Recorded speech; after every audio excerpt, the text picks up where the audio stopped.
I am Crazy Hubbard Whitfield. Come on down to Crazy Hubb's used car lot.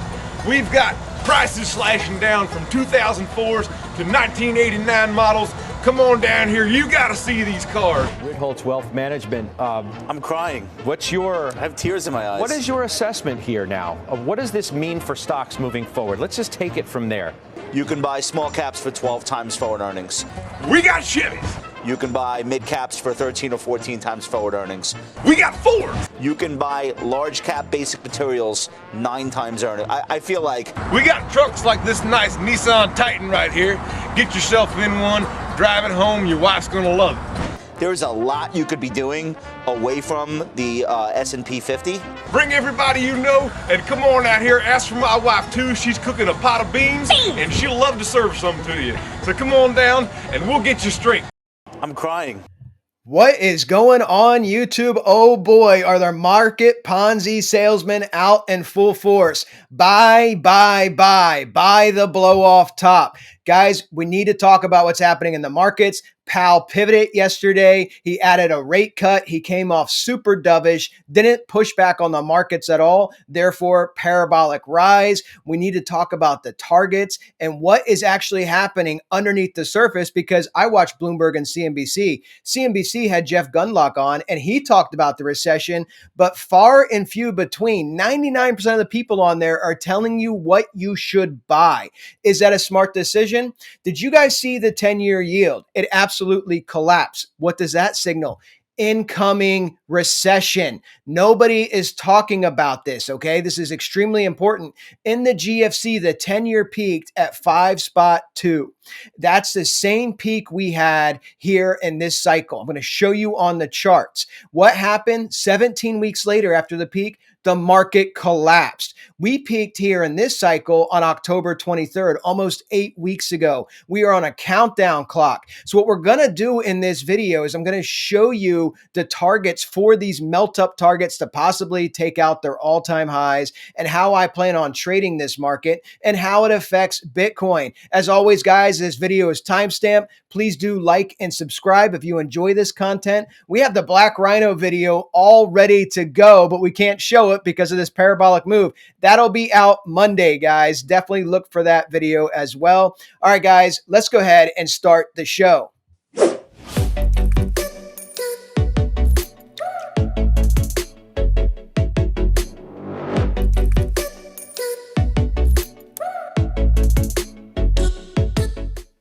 All right, guys, so we're going to start off on the yield curve because this is absolutely, or the 10-year specifically, because this is absolutely insane, okay? So let's go ahead and look at this really quickly. The 10-year off its peak now is minus 23%, 22.5%. And just from yesterday, what is this, a 3-day chart? Let's look at this on the daily. Just from yesterday, massive move down here yesterday and following through today, almost 7.67% move down. And again, you need to understand the significance. I know many traders don't care about the debt market at all, but when you're talking about economic cycles, you need to understand this. Let's go ahead and look at this on a chart. What happened here in .com? Well, after we had the 10-year peak, which was over here to the left, it then cratered down, and this is the recession highlighted in gray. See how it keeps going down? But what I want to focus on is the GFC, because this is playing out the exact same way. The 10-year peaked at 5.25. 5.23, 5.25. And as it started to fall, the market followed it down. Look at these dates.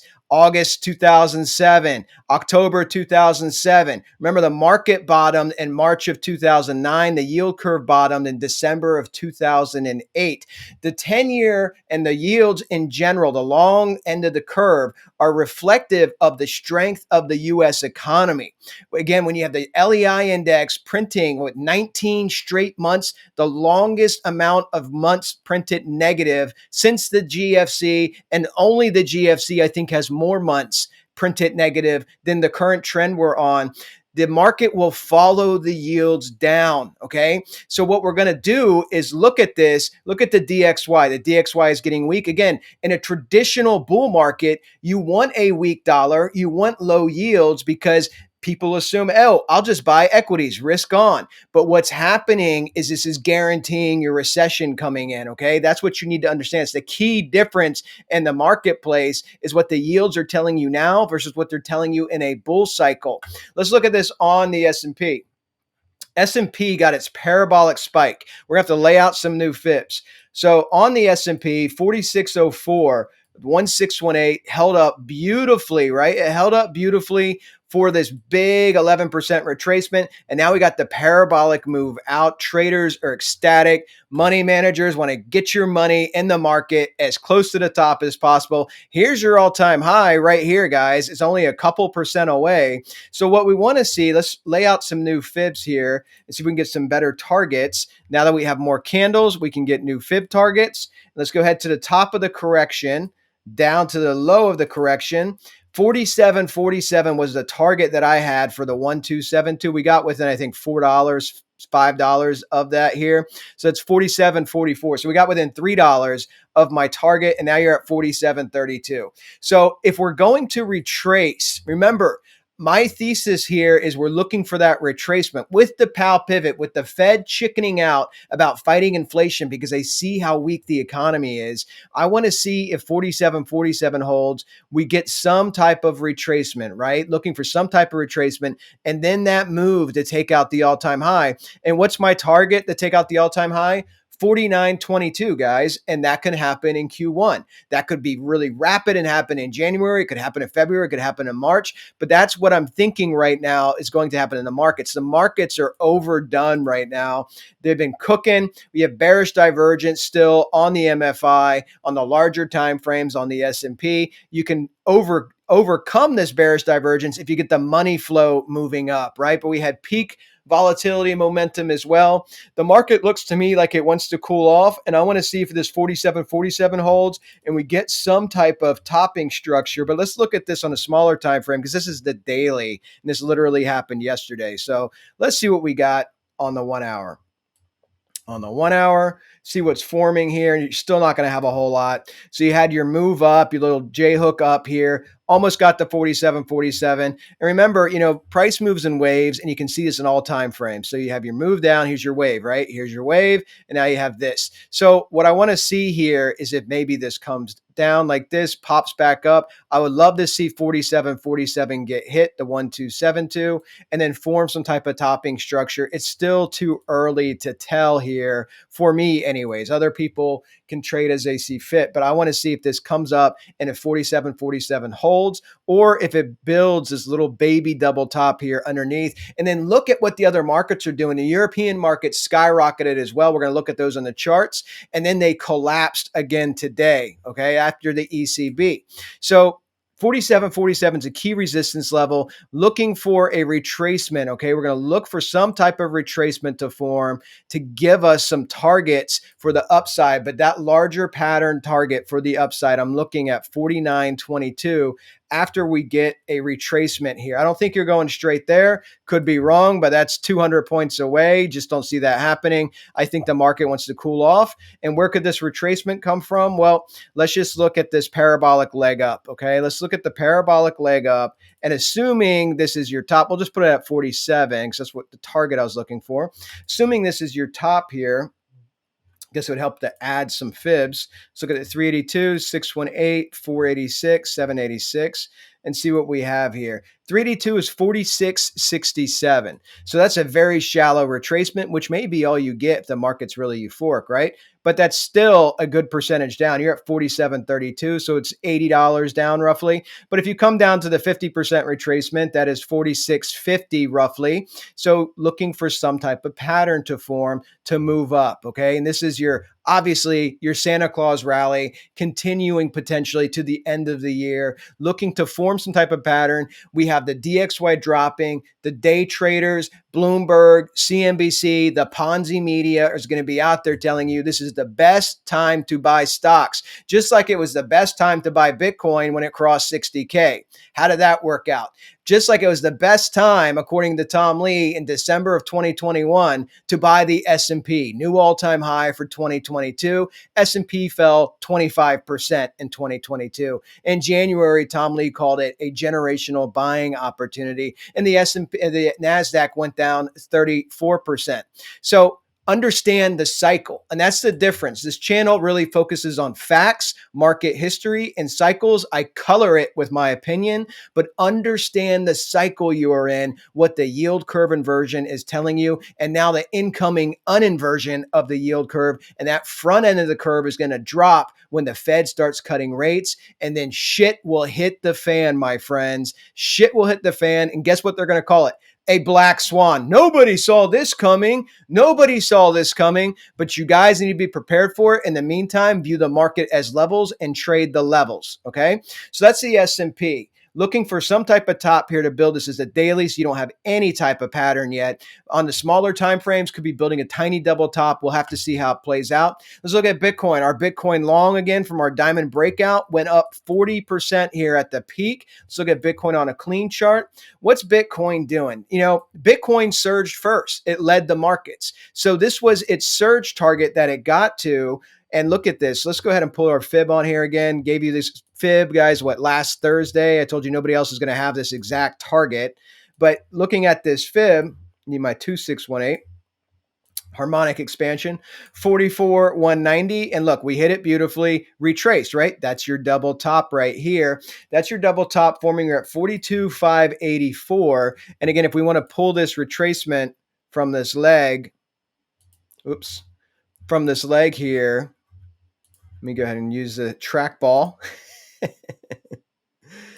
We have the 382 that we struck beautifully at 40,856. But what I want to look at here, let's go ahead and take this target off. I hate having too many fibs on at the same time. So what I want to look at here, guys, this is on the daily time frame. Let's look at this on the 8-hour, but you can see it forming on the daily, right? You can see this pattern forming, your three-wave pattern forming. If we start the top for retracement in the markets, again, if Bitcoin breaks out to another level, what's the next target? We've been over this is 618, which is 48K. Okay. That's the next level target. But for that to happen, you have to do this. Just like I gave you the diamond pattern setup, you have to do this. You have to come up. You have to break 44,744, that fractal, get above it, pivot somewhere on the fractal or higher up, pivot out to the upside. That's how you're going to, that's how you know you're going to 48K. But if Bitcoin keeps this three-wave pattern here on the daily, let's check this on an 8-hour, get more candles. If you start making this pattern here, let's get rid of this fib. And let's go ahead and throw our Wyckoff on here.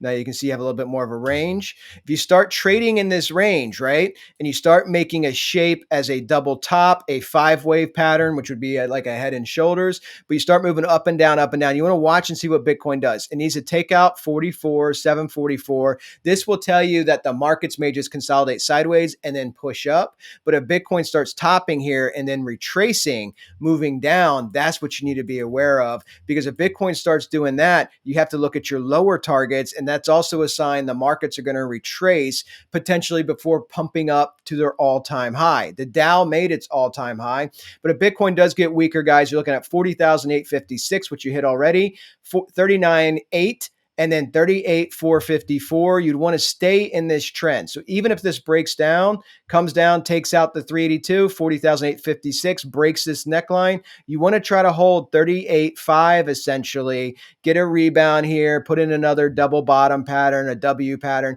to come back into your trading range. If you lose a 618, then you have to look at this pivot down here.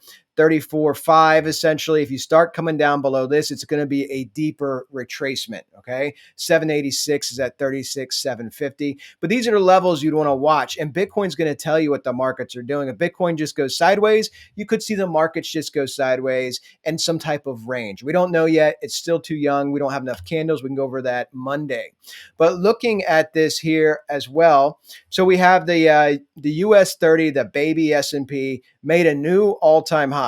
So again, could be a leading indicator that the other markets, the NASDAQ and the S&P, are going to also make their new all-time high. You can see you got above your 2618 at 37,150. And let's go ahead and pull this down.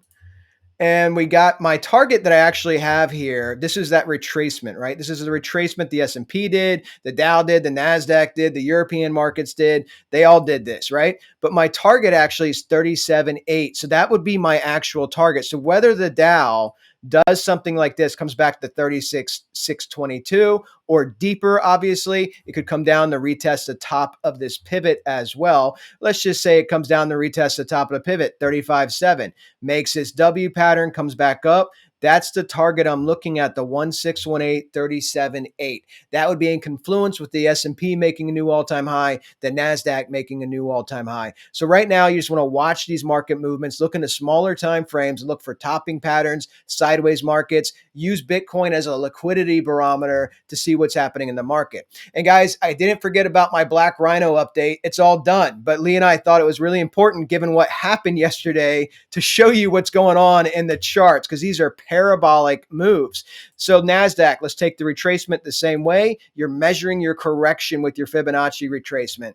You pumped above the 1272 at 16,448. My target on the NASDAQ then becomes the 1618 at 17,098. Look where your all-time high is. Your all-time high is right here, 16,771. So these are not super high new all-time high targets. They're edging out their previous all-time high. You're almost there. You're at 16,593. So really you're 170 points away. So again, when you look at these things, this is a 3-day chart. But if you look at these, I like 3-hour charts and 5-hour charts. I like Fibonacci numbers. But you look at this on a 3-hour chart, and this could be the beginning of your sideways market action or your retracement. Here's your pump, right? You have your nice pump up from Wednesday. And now you're rolling back over. You're going to try to do this type of move. Let's see if you start chopping around in here, or if you make a pattern like a lower high, a series of lower highs, and start breaking down, and where you could retrace to. Let's look at this again on the daily for some retracement targets. If this does start to retrace 16,448, even though that's not based off of a Fibonacci retracement, you'd want to see this hold here, okay? Because this could come down. So we're going to take this from the impulse low here up. So 382, 16.3, 486, 16.2. So what does that mean? What are we talking about, guys? On a daily, on a larger time frame, you can see some chopping action, get a double top, come down, maybe to the 382, and then you're going to struggle here a little bit, pull back down, get some type of W pattern, some type of double bottom, come up, right? Pull back, come up, take out that all-time high, hit the 1618, 17,098. This looks like this could happen in Q1. In 2022, the S&P made its all-time high January 4th. The NASDAQ, Bitcoin, and Russell all did it in November of 21. So let's see if this can continue, even with a pullback. Looking for a retracement, a pullback. You can trade this retracement, as we talked about last video. Said wait for Powell, wait to see what happens with the CPI, and now you know. So you want to see if you start building sort of a bearish pattern, if you want to trade the retracement, or just wait. And then if you get a bottoming pattern, you could potentially long it to my next target at 17,098 or whatever target you guys have. But that's what I'm looking for on the NASDAQ. Let's look at the DAX. DAX, same thing, guys. Here's your retracement. This is on the weekly. I'll put this on a 3-day chart so we can see this. Let's go ahead and do this on a 3-day chart right here. And the DAX got all the way up here. It passed the one fib at 16.5. It got all the way to 16,780. Oh, wait, that's the price. It got all the way to 17.5. $17,005. I wanted it to get to 17,058. Maybe it still can. Maybe this is the retracement, but the DAX spiked up as well. So everything spiked up, guys. So right now I'm in between fib levels here. Like to see contact at 17,058 on the DAX. And if you look at the DAX, just like everything else, and we look at this, say, on a 3-hour chart, you can see this move that happened way down here now. So you got way up, right? You got way up on Thursday. Thursday, you were actually negative in the DAX, and then you just shot up. Where are we? I mean, Wednesday, I'm sorry. Wednesday, you were negative in the DAX. You were selling off, shot up overnight. You had your ECB meeting. Didn't get to see what Lagarde said, but you can see what you did. Look at this. Nice parabolic rise up. sold back off, and now you're trying to come back up again. So again, on smaller time frames, you can look at these as potential three-wave patterns and see where this rebounds to, or it can just start chopping sideways and give us a pattern, a structure, a five-wave, a three-wave pattern, a topping pattern to potentially trade. Would love to see this come back up and hit 1758 just because I like fib confluence. If you're looking at this from a double top perspective, you can pull a retracement down from that top down to that low. 618 is at 16,877. 786 is at 16,9. So watch and see where this goes between those two levels. So look at the Paris market, French 40. Had this beautiful fib all the way back, right? This beautiful fib that provided a great trade that we talked about before, 800-point drop that we shorted in the room up here, 1618.75.75, and we got just above it here as well. We didn't get to the 77.12, came close on here. We got to, where did this get to? 76.54. So we got within $65 of it, but you're struggling. You're still above the 1618 at 75.75. All of these markets, guys, because you don't have a lot of candles, regardless of which indice you're looking at. I mean, you really got to drill down and look at some smaller time frames and see what you have happening here, because there's your rise, right? Here's your pop up with the Fed, and now you rolled back down. You're using the 1618 as support. You're at 75.90. You see that you kissed 75.75 perfectly. So again, could be a three-wave structure forming here for further retracement, right? For further retracement, or you can see what happens here on a double top. We can pull the fib. Looking at the 618 at 76.14, 786 at 76.32. So again, it's still early. MFI went back to the median line. I believe it did this in the DAX as well. It's still early. Want to see what type of structure, what type of pattern bears out here. The European markets are well overdone. Germany's ahead of us going into recession. French economy is also very weak. So these are going to be fantastic trades when they set up to give us a tradable move here. We had a spike up. Now let's see what patterns form here. We'll go over these and keep these on the video for Monday as well. So look at gold. You know, people say gold doesn't move with the markets. Sure moved yesterday with the markets. Guys, we got up to 2044. We're at 2038. You have the higher low structure in gold. Would love to see it re-challenge the 2075, right? What's it going to do when it gets to 2075? We spiked above it, sold back off below it. Let's see if gold can come up, give us some type of pattern up here at 2075. Again, this is the nemesis for gold. Let's look at this on an 8-hour chart, get some more candles, see what we're doing here. Get rid of that. And if we look at this on an 8-hour chart, you're right back in this cluster here. You see this? So where's this fib pulling from? Oh, I have my fib here. So we have this fib here. We got up to the 1414 at 2041, a few dollars above. I really want to see this get to 2057. Why am I pulling the fib this way? Because it's a W, right? It's a disjointed W pattern. This is what I'm looking at here, guys. So I'm doing a fib retracement from here to here and looking at this target. 2057 was my target. I want to see what happens if gold can get up here, if it starts making a top, or if it's going to keep this higher low structure going in place here to move up and maybe challenge the 2618, which would be 2135, right near your all-time high. We shall see. This is going to move, in my opinion, with the markets. Actually, it's not even an opinion. You can lay over the S&P on this. There's divergences like anything else. It's not a perfect correlation, but markets pumped up, gold pumped up, yields drop, dollar drop, gold's doing well. Oil, on the other hand, not so well, selling off hardcore. Let's look at the FTSE real quick. FTSE, same thing as the CAC. The Paris market, same thing as the DAX. Parabolic rise up with the U.S. equities, sold off, pushing back up. We want to see what the structure is here on the 4-hour chart, guys. Again, just be patient. Trades will present themselves, whether you want a long or you want a short. I'm looking for a retracement, but trades will present themselves. 77.10 held up at the 1 fib as key resistance here. And I believe, let's go ahead and put this on the daily so we can look at it. That's because that's these peaks, right? So 77.10 held up well. See what this does. I like to trade off a daily time frame. There's that grind. You broke out of the channel. Here's the grind we've been tracking here on the FTSE. We don't need that channel anymore. So let's see what this does. If it starts topping out, right? like these moves here. If it starts topping out, it could do something like this, have a deeper retracement, roll back up, come back down. What is that, guys? It's a three-wave pattern for a double top. So you got your sell-off now. So what's this going to do? Is it going to come back up? Is it going to do something like this? Give us a tradable move? Be patient for these moves on larger time frames if you want to swing trade and see what happens. And also you'll be able to see if you continue this bullish structure of the higher low structure. Okay.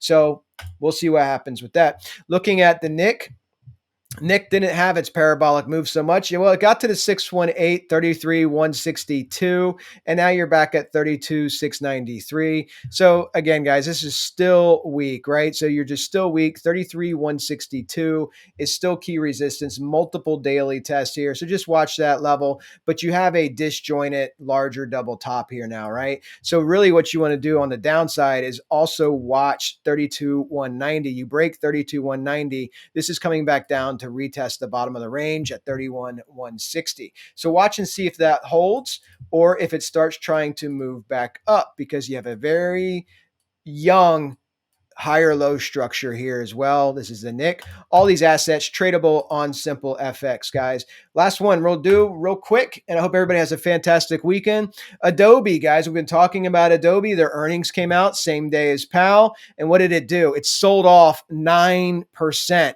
Massive move in Adobe, $55 move, rebounding some because obviously the markets had their parabolic rise, but massive move here in Adobe. Watch for it to retest 592, see how it does. Utilize this in confluence with the markets, right? If the markets are pushing back up, they just go sideways a couple candles and push back up. Understand the individual assets in those markets can follow along as well. Guys, enjoy your weekend. Have a fantastic time. Be safe. Check out our Monday video. We'll get the Black Rhino video out to you because we're going to go over all the recession protocols that nobody's talking about. It's all going to be in one video for you. So take care, everybody. Leave me your comments, like the video, subscribe, and I will answer as always. See you guys. Money markets were the trade of the year. $6 trillion in money markets right now. We got Daewoo. We don't need it all, quote unquote, all to go into stocks. If any meaningful portion of that $6 trillion goes into stocks, doesn't have to go into the SPY ETF. It can go into my personal bean patch and fill that basket up with beans you can take home with you tonight. NOBL. Ballistas. This is where the money is flowing right now because everybody understands this. I'm crying.